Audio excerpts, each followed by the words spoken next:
Stig? Not personally, but we have a lot of mutual friends. He's a nice fella. He's not what those movies seem to be. He's not. Well, we were given an X on this picture for excessive violence. And I had a screening for Hefner, right? The guy at the head of the board. And he makes a list of all this stuff. I said, oh, very interesting. Our black hero kills a black bad guy. That's okay. It's when our black hero kills a white bad guy that's bad. Gee, I'm going to show this to Spike Lee and see what he thinks. And I swear to God, the next day he gave us an R. Let me ask you this: is it a film that makes fun of the genre, or is it a satire of the genre? It's an urban fistful of dollars, Jimbo. It's a spaghetti western, a lot of style, a lot of humor. A lot of humor. Tony Powers is playing a mafioso. It's gonna be fun. Mike Rubenstein's in a movie that I've made and one that you've made shows he's out hustling. That's right. I saw him at the screening I went to. Oh my God! What a piece of work! Huh? And he kept, it was, Mario Tedesco. The name. When you see him, he's he was in The Godfather. He's a big burly guy, and he has a little voice like this. And so Mario and Mike play Tony Powers' bodyguard, and he was funny. He was really. Put the mic on. Yeah. So much for the boom man. Yeah. One of our I can't hold it. Better one's on you. Okay. So we're gonna take it from the beginning and build up chronologically through the years. From the beginning of what? my Bob life? Downey, this is your life. It's going to take 5 hours. You know how old I am? Come on. Okay. Bob Downey, welcome to Biograph Days, Biograph Nights. Here to talk about your new picture, Too Much Sun, as well as your fascinating career in the motion picture industry. It's called a career, huh? This is your Good. life, Bob Downey. You're from New York originally. Yeah. Where were you raised? In Greenwich Village. Down the village? And In Long Island and Greenwich Village, both. when you were a kid growing up, did you entertain any notions about going into movies or any kind of creative enterprise? I wanted to be a baseball player. And I was actually pretty good at it. And so when I was in the Army, I pitched against the Yankees when they came to Japan and did pretty well. And when I got out, I went into a Class C minor league in Valdosta, Georgia, and did pretty well. But you can't tell now. At that time, I'm 6'3". I would lose so much weight because I weighed 150. By the 7th inning, I weighed 140 or 142. So I never really. And then, of course, when I wasn't a ball player, I put on weight and I could have done fine. Who did you pitch against? What Yankee team was that? Billy Martin. They were probably world champs at that Oh, at that time. they were on the tour, and they didn't lose to anybody. These days, these guys go over there and they lose once in a while, but they didn't lose. When you were a kid growing up, I'm sure you probably went to a lot of movies. Not really. I didn't really get into it till later on. I mean, I'd go, like, as a kid to see whatever it is you see on Sunday with the serials. Like I was kidding with a friend of mine earlier, The Girl from Jones Beach. Ron Reagan and Eddie Bracken. Virginia Mayo. I remember things like the first sexy movie that I ever saw as a kid, and I was shocked, was Robert Ryan and Barbara Stanwyck. Do you know the one I mean? Oh, Clash by Night? Is this in the house? Yes, and Marilyn is in it, and Paul Douglas. I There's think like so, a triangle yes. thing. Yeah, that's right.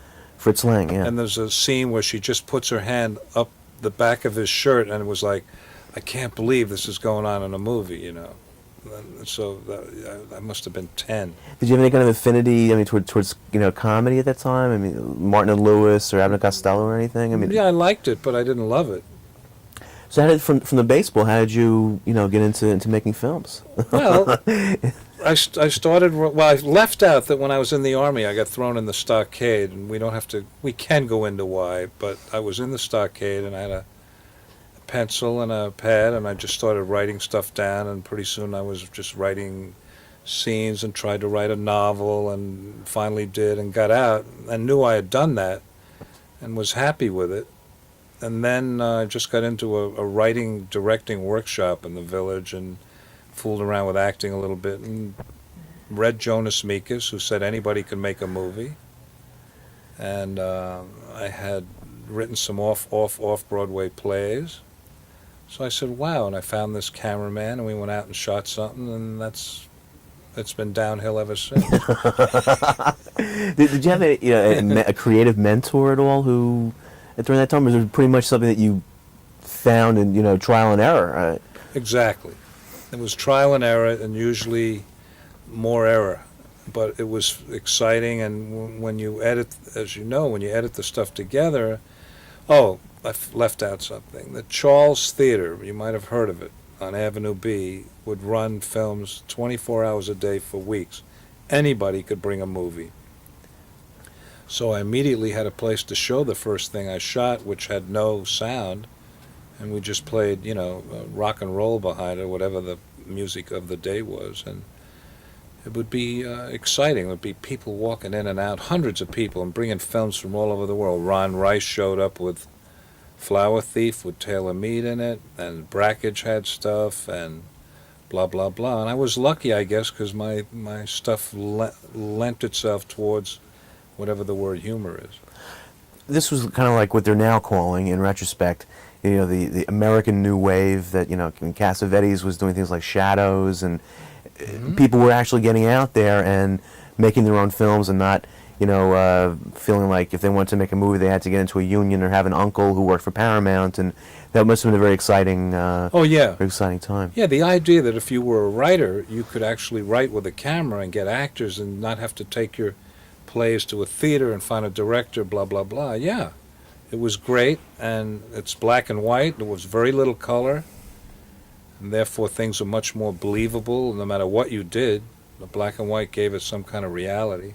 And this would be Ball's Bluff? Yeah. And was this this is the one about the Confederate soldier? Yeah, that wakes up in New York 100 years later, yeah. And Babbo 73? That was up next. That's a political thing, and when it's about a President of the United States played by Taylor Mead, and a right-wing advisor and a left-wing advisor who keep switching on him.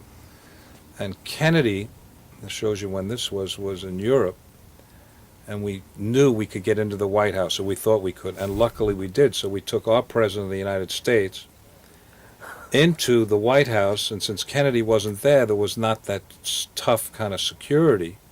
And I'm running down with a wind Kodak Cine 100 camera that you get 22 seconds, and then you have to wind it again. And we're taking our President of the United States down the hall in the White House, and of course the generals would go by, whoever, and he would salute him like he does, and they would go like this, which fit the script perfectly, that he was the president. The film opened up in the Garrick Theater, it was called, next to the Bleecker Street, and the critics, most of them hated it and wouldn't write about it, but one guy wrote it was the funniest thing of the year, or whatever, Brendan Gill of the New Yorker, and then I got a Guggenheim grant, and it's been downhill ever since. It's still going down. Exactly, the Guggenheim grant, what, just gave you money to make another film? Or Yeah, was it but like no, it was more like a grant. You didn't have to be too specific. I've gotten a national endowment where I just said I was going to make a film about vegetarians in Alaska, and they just sent me the money, and they never bothered me. But that was another story. And of course, the Guggenheim grant was administered by Crazy Guggenheim. Thank you. From Jackie Gleason, yes. Your first feature was Chafed Elbows, Yep. feature length, and that was came from the Guggenheim grant? A little money went in there, and then I gave them credit on another film just to be official about it, and then the budget was so tight that we spelled it wrong, and it's still in there wrong. And I think it's Putney Swope, and they call it the John Simon Guggenheim. It was just terrible, but they can always, I guess, or did check it out, and they figured they helped make that film. That helped. And what kind of crew-wise? I mean, how many? This was real minimalist. Chafed Elbows? Yeah. I took the rushes to the drugstore. I think I've told you that. It was stills, mostly. And then I shot some of it, and a guy named William Waring shot some of it, and lucked out and gave people, the usual, everybody gets a percentage, and thank God they've all made money. Made some money. And that led to Putney Swope. No, there was another one called No More Excuses that closed almost the same day it opened because of Robert Kennedy's assassination, because there was an assassination of President Garfield in the film in a satiric way, and it just hurt the movie. Again at the Bleecker, then Putney. Well, Putney, finance, was that completely independently financed? Yeah, the guy who put up the money was literally looking for Milton Berle in a hallway, and the guy that was my agent at William Morris said, I got something more interesting than that. I don't know why this guy was looking for him. I've never asked him. And he gave him the script, and then the guy put me through enough torture to whatever.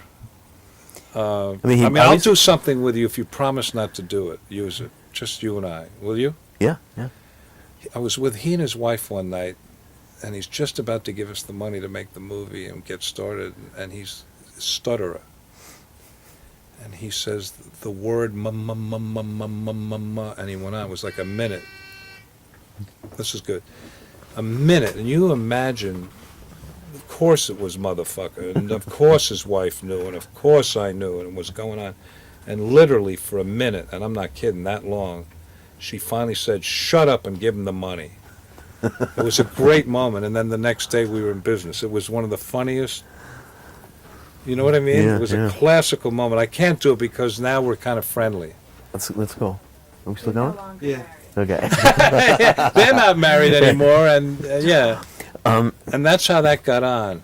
Now, obviously, on Putney Swope, you had complete creative control. I mean, only you could have made that film. I mean, that's truly your vision. Yeah, it was wonderful to do, and mostly total freedom. A couple of questions, like when we were all done, there was a Nazi who said, throw another Jew on the fire, in context of the movie, which we left in, and it fit what was going on with the movie. And the backer, the same guy, comes to me and said, we can't have that. I'm Jewish. I said, well, I'm half Jewish, blah, blah, blah. And it went on, and the editor had to separate us on the street outside a screening room, and finally it just stayed in. Hold on a second, John. Okay. Here. There. Okay. Church to talk about it. We are Rollins. Had you ever worked at an ad agency? No, I worked at a place that named called Filmex that made experimental. Well, they made commercials, but they opened after Chafed Elbows. He hired me to work in an experimental division, and that's how I think Putney Swope was born. When this white guy, me, is working with a black guy who says, "Bob, you and I do the same job here, and you're making more money." I said, "That's great. Let's go into the boss and talk about it." So he went in and he stated his case, and the boss said, if I give you more money, I got to give Bob more money, and we're right back where we started. I said, God, that's worth a movie. And that's how it really started. Is it true that that your wife at the time lost the script, the only copy of the script? No, she lost the script to a play I wrote about people played missiles in silos waiting to take off to the Soviet Union, and the actors acted out these. One was malfunctioned, another other one couldn't wait to go. And she lost the play, the only copy I had, and I had to rewrite it, and it was actually better, but I was terrified that I couldn't remember what. Yeah. How long what was the shooting schedule on Putney? That's a great question. I think it was like 23. Maybe 25 days. And you actually went up doing, when I watch the film now, I can hear your voice, and Well, I'm sorry to say the man never learned his lines. Somebody had to say them. And since he had a beard,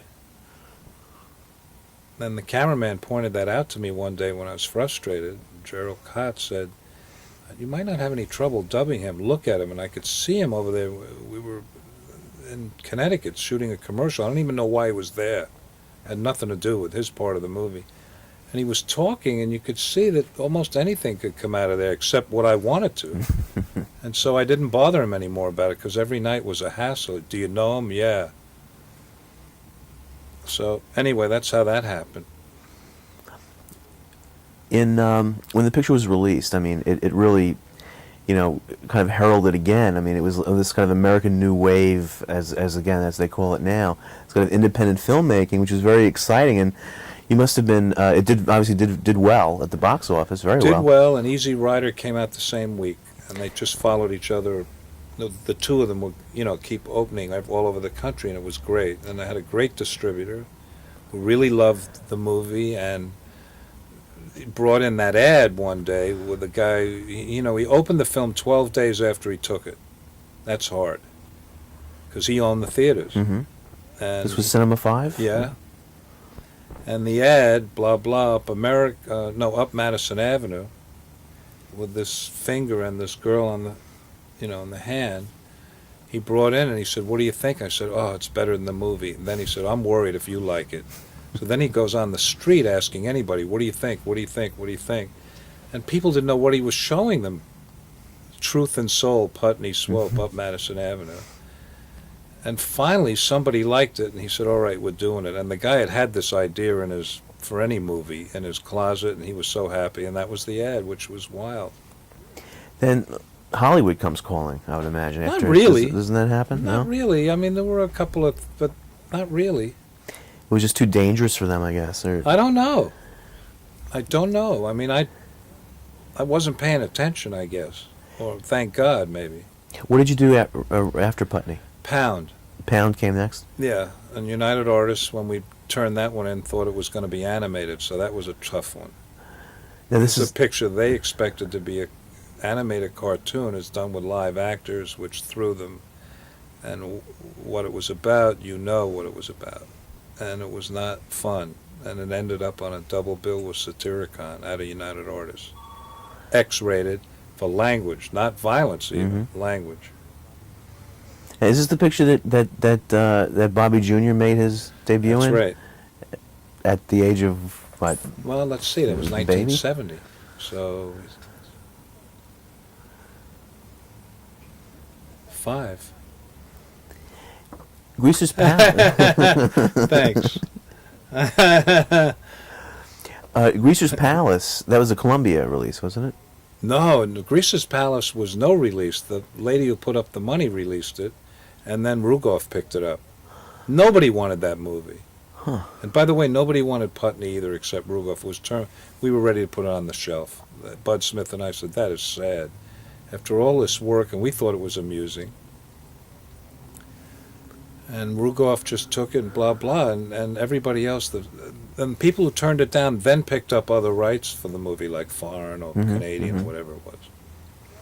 What was the genesis of Greasers? How did that come about? Well, this lady wanted me to make a movie, and this is going to be a tough one again. I'm asking you to be kind. She lives in New York now. She said, "What do you want to do?" I said, the Trinity drops into a Western. The Father, the Son, the Holy Ghost pop into a Western to get it right. She said, "Fine, go write it." And I wrote it, and I came back, and she gave it to her husband, who had a lot of money, and he read it, and he said to me, "Is this going to make any money?" I said, "I don't think so." And he said to his wife, "He's charming, give him the money." It was sweet. The moment was sweet.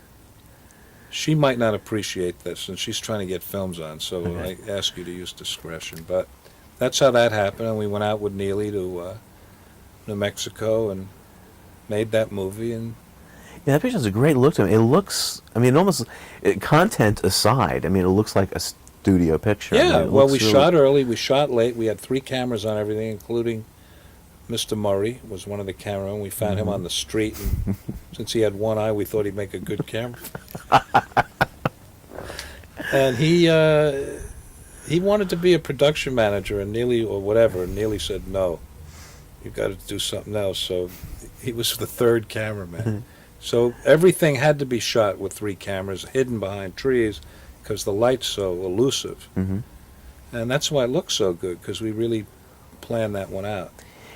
Were you living in New York during this period and cutting in New York? No, we cut that in California. Bud Smith's whole thing is, I'll do one in New York, then you got to come to L.A., and then I'll do another in New York. So Putney was L.A., Pound was New York, Greasers was L.A., and Sticks and Bones, the television thing, was New York. Now, so you and Bud Smith really go way back. Oh, yeah, that was his first feature. And mine, too. I mean, Chafe Doubles is a featurette. Mm-hmm. Yeah. What was the story on Jive? That was, which I've never seen. That was. That's the most abstract and has never been distributed. And it was at Filmex, the festival in Los Angeles, and it's a very abstract movie. And we use, I think I've said this so many times. I'll try and make it fresh. There are 42 actors and 87 backers, and it's a $300,000 film. So figure that out. It was painful. We would shoot for 3 weeks, raise, but. The music's terrific because it's all stuff that was thrown out of other movies that Jack Nietzsche just handed to me, and I gave him a check. And then David Sanborn put his saxophone on top of that music to make it original yet again. And it's a black and white movie that's very abstract and fun and whatever, and it's out on tape now. There are 5 copies. Is it really? Who's Yeah. the distributor? Do you know? It's a friend of mine now in San Francisco. I think it's called Golden Bay Video or something. If you're ever interested, I'll Yeah, I'd get love it. to see that. Yeah, I like this one a lot. So then, you're basically, going from film, going from film to film, finance almost, by patrons and independently, and that's got to be very, very trying. I mean, did you make overtures to, the mainstream film companies? Well, there were a couple of people who kind of said, we want you to come in, and there was a movie with Burt Reynolds and Raquel Welch about cops or medical something in New York. And they weren't happy, United Artists, with the director, and I was editing something else, and they called me, would you take this film over, Could it have been Bill Cosby and Burt Reynolds and Raquel Welch? Oh, no, Alan Garfield, Burt Reynolds, and Raquel Welch. Flare Up? Is that, no? No. Well, then also, Cold Turkey. Did you work on that? Well, I was the second unit guy on that. Mm-hmm. And that was kind of fun, and it was, he had asked me to direct that movie, but Norman Lear, and I said, you wrote it, why don't you direct it? He said, you really think I can? I said, yeah. He said, as long as you're my second unit. I said, fine. So I went out to Iowa Mm-hmm. and helped out for a while, and there was some funny stuff happened then, but it's not a bad movie. You almost did a picture, or talked about doing a picture with Anthony Quinn. Down in Mexico? I wrote one. Uh-huh. I wrote a script for him about the history of Mexico, where he would play everybody from Cortez to whoever was in charge when we wrote the script. So when I turned it in, he said, this completes my trilogy of great movies. I said, oh, wow, what are the others? And he said, La Strada, Requiem for a Heavyweight, and Zorba the Greek. And I said, this makes 4. And he says, don't be a fucking wise guy. That was the moment of pure insanity for me. I mean, I tried to not laugh, So that was the project with him, and he took it down to Mexico, and they threw him out of the country and told him, because they put up the money. Said, we're not doing this one. How did Up the Academy come about? Got a script. What do you think? I said, it's okay if we make it 10-year-olds. Yeah, we might consider it. I went in, they said, let's talk about it, but let's get into pre-production. 10-year-olds might be a little radical. Got into production. We can't do 10-year-olds. You can only work them half a day. I said, all right, maybe 12, 13. No, got to go to 15. At least met Ralph there, though. Ralph Macchio. It was his first film, I think. Yeah. Huh? And that was, how involved was Mad Magazine with that? I don't know why. I think Warner Brothers owned Mad Magazine or just bought them, and they tried to... I never understood that. I said, what does Alfred E. Newman have to do with this academy? If you want to make him the Commandant, and they said no. Then there was a rumor that I wanted to make a dog the head of this military academy, which wasn't even true. And then there was trouble from then on, and then it was committees about what's funny and what's not funny. And very painful, and a lot of it my doing, I've got to say. I mean, there was a studio. Yeah, and I think that a lot of it was my problems too, about thinking that because I couldn't do it the way I wanted it, that that I had to fight through everything, and it Mhm. was probably unreasonable on my part also. But I guess they were trying to go for the National Lampoon's Animal House. yeah, Mad and it wasn't Magazines, Up that. the Academy. It could have been a sweet thing about real kids. And at the real place where we were shooting, a 10-year-old burned the mess hall down, and I said, "See?" And they said, "That's unreal." Well, it wasn't unreal. Yeah. There was no mess hall. You know, so I felt justified, but not vindicated. And Yeah, I yeah. just felt all making the movie that everybody was 6, 7 years too old. And that's why it wasn't working. Ron Liebman was okay. He was fun to work with.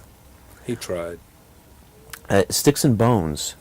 That happened before Greaser's, right after Greaser's Palace. Yeah. And that was done for Joe Papp and CBS. Yeah. But that had kind of an ironic. What happened when it opened? When Well, when it threw it off the air. Then Joe Papp went on the CBS and said, CBS are a bunch of cowards. They won't even put their own product on the air. Well, what had happened was he made a deal to do Shakespeare on there plus another play. Well, they figured he was safe, but he had this Sticks and Bones. And then we took all the laughs out and took the Ozzie and Harriet stuff out of the play and really made it a horror show about a returning POW who his parents talked into killing himself, and they put him out in a body bag. And that's what happens And then, of course, the timing with the. with them and POWs coming home. Well, eventually they did put it on the air, and with no commercials, which was thrilling to see something on CBS or any network. Mhm.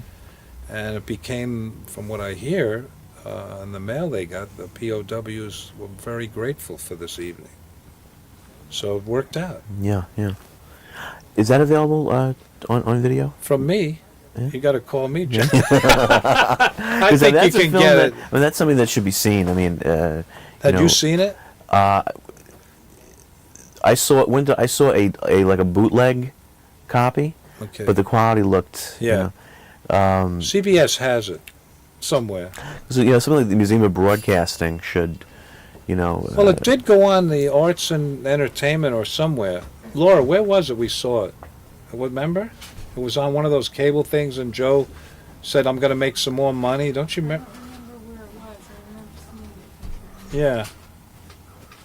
because they have a pretty decent collection over there of different TV TV specials. Okay. But the good thing about doing that was it's something I didn't write. It was fun with Joe Papp. He definitely was looking to do something different. He said, "I watched this play for 6 months. Change it. Do whatever. Let's make it serious." It was a comedy. I said, "Great," and it was just a thrill to work with him and to see his fire as a producer. And Now I read your script for Moonbeam. It was very funny. thanks. Now, you've pretty much, disowned that film. That's not your film. No. It's a mess that is bits and pieces of. Yet your film, but yet your name is on the picture. It was just I tried to get it off, and I went to the DGA, and it was a close vote because, it was admitted that whatever it turned out to be was not, because they got another filmmaker in to go shoot 5 more days or whatever. That's not the point. It didn't have the tone that was interesting. Because I went to see it, I said, maybe they made something better, and I'll be happy. I didn't have to do the work. But they didn't, and I got angry, and it was a very bad period of my life anyway, but a good period because I met Susan and Too Much Sun and the co-writer of Too Much Sun. So Moonbeam is worth it for that. But no other reason can I look back on that thing. Well, meeting you's okay, that's good. But the rest of it, not a good time. And then you actually acted after that in To Live and Die in L.A. If you call it that. Oh yeah. I Working for William tried. I gave it Friedkin. my best. It's good for every filmmaker to have to jump out there and do it. Had you known Friedkin prior to Oh that? yeah, I And- knew him. He's a big fan of Pound and Putney, and And of course Bud Smith. Bud Smith became his editor Mhm. along with doing my stuff. They had worked on documentaries at Walper years ago, but in fact, Billy called me when he was doing The Exorcist and said, "I got to find Bud," and he did, and they did a lot of stuff together, and now Bud. Now, do you know what he's doing? Well, I know he directed Johnny Yeah. Be Good. He's the head of post-production at Universal. Is he really? Well, he worked on Darkman, on Sam Exactly. Raimi's And picture. they've promised him another movie to direct if he stays there and helps out with all the editing and Mhm. whatever. I guess the staple statement from all I can gather is from Bud is that every movie's a half hour too long when it's turned in. And his job is to calm the filmmaker down and get him to tighten his film up. mhm. It's not a bad idea for a studio to do that. Generally, when you work with an editor, do you does the editor do the assembly first, and then you come in, or are you pretty much a director who likes to be in there all the Well, time? Bud or- and I, John, Bud and I would get in there every day and just work together on every moment, every take, blah, blah, blah, pick this, and I'd stay there. I was fascinated by the process anyway. And we've had great times, blah, blah. But this time, the editor, Joe DeAugustine, I kind of let him, I knew what he was doing, but I would let him find his way, and then I would go in and talk, and then we'd talk about it and whatever. I mean, he just wanted to make sure that I wasn't riding him because this was his first big film or Mhm. whatever, or little film. He had been an assistant. That's on right, on Moonbeam. Moonbeam. Yeah, that's where we met him. That's another good thing about it. See? Hey, Every disaster, something happens. Laura, Joey, and you, and I'll even say Forrest. I'll say it. well, it doesn't count because you know me before. Yeah. Anyway, and Joey, he's now working, because Bud's a loyal guy, Mhm. at Universal, cutting a film called Mobsters, which Oh yeah, yeah. a lot of actors and money, Mhm, and mhm. co-editor with Bud's son. So he's a happy guy, and he's very happy with California and blah, blah. Getting back to Freakin', I mean, was that an easy experience for you You mean being in front of a camera? with With Freakin' him? directing? I mean, I imagine he's a very intense guy. Well, I mean, there are things that I feel, because I'm a filmmaker, that were improvised. I wish had been in the movie, because I thought for some lucky moment I got lucky with those actors and everything. There were three of us in the room, and Mhm. it just became nasty and whatever, and I don't know how it happened, so that was fun. And it never was in the movie. And there's some stuff I saw of myself that looked self-conscious, but then I saw a couple other things where I really believed I was a cop. So that was great. But Does- generally it got me to Los Angeles, and Laura followed immediately, and we've been there ever since, and we've been writing, and it's been okay. Hey, you directed a couple of Twilight Zones, which was I'm fun, very especially happy Truth or with- Consequences. Yeah, Very happy with both those. and I imagine those were pretty quick shoots. Had I think 1 day or day and a half on one, and maybe 2 days on another, and it was good discipline for me. It was fun.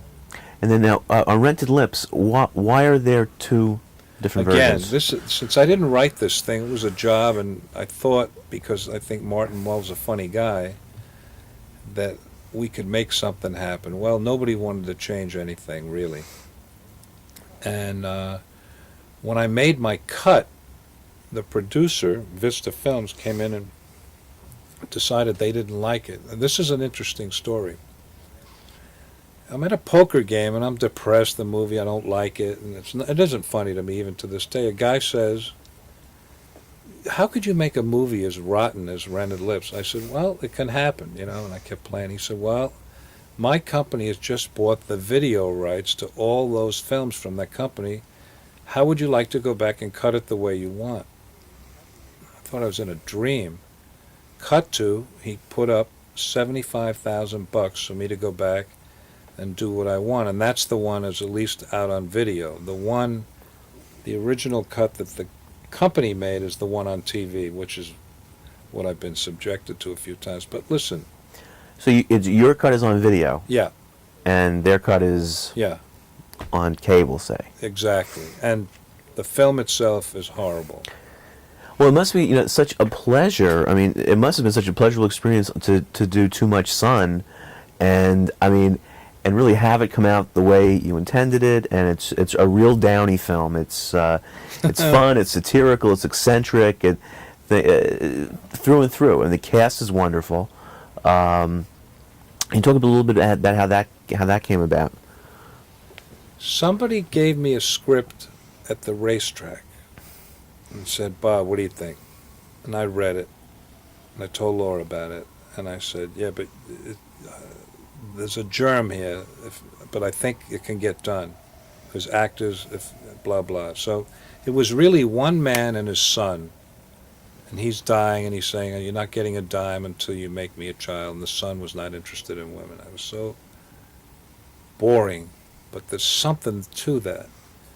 So Laura and I put in the ladies, the sister and her girlfriend, the priest, who was originally going to be Alan Arkin, but he couldn't get out of Havana, which was in Dominican Republic, so it's all absurd.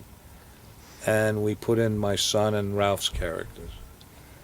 And then Laura and I did, she says 14, maybe 14 drafts. And we had it read aloud by my son and Laura and other people who weren't even close to the characters. And Larry said, you get me a couple of names and you can do it. As long as you keep it certain budget, blah, blah, blah. And like you, I mean, I had twice as much money as you, and I thought I wouldn't get there. And your film, ours was $2 million, and then it went to $2,250,000, and then I had to remix, and I had to go raise the money. Yeah. They couldn't give me any more.